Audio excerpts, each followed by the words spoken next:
রিশাদ আমাদেরকে হারিয়ে দিয়েছে, সে একজন বাজে বলার। ম্যাচের সংবাদ সম্মেলনে রিশাদকে নিয়ে কঠিন এক সমালোচনা করলেন অধিনায়ক মোহাম্মদ রেজওয়ান।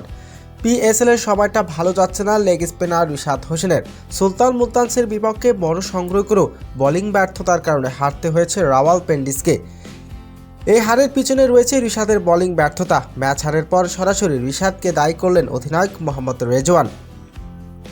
দর্শক, এদিন টসে হেরে আগে ব্যাটিং করতে নেমেছে রাওয়ালপিন্ডি। নির্ধারিত 20 ওভারে 8 উইকেট হারিয়ে 180 রানের বড় সংগ্রহ দাঁড় করায়। লক্ষ্যটা চ্যালেঞ্জিং হলেও জয়ের আশা ছিল সুলতান মুলতানসের, তবে বোলিং বিভাগে প্রত্যাশা পূরণ করতে পারেননি কেউই।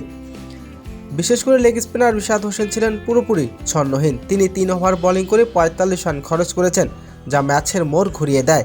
তার ইকোনমিক রেট ছিল 15-এর বেশি। রান রেট ছিল 15-এর বেশি। সেই ম্যাচে পাননি কোনো উইকেট। টি-20 ম্যাচে যা যে কোনোভাবে গ্রহণযোগ্য নয়।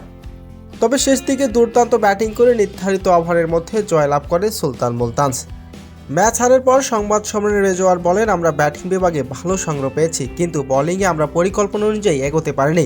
কিছু বলার, বিশেষ করে লেগ স্পিন বিভাগে ব্যর্থ ছিলেন স্পষ্ট। তবে রিশাদ আজকে বাজে বোলিং করেছে, তার কারণে আজকে আমরা ম্যাচ হেরেছি।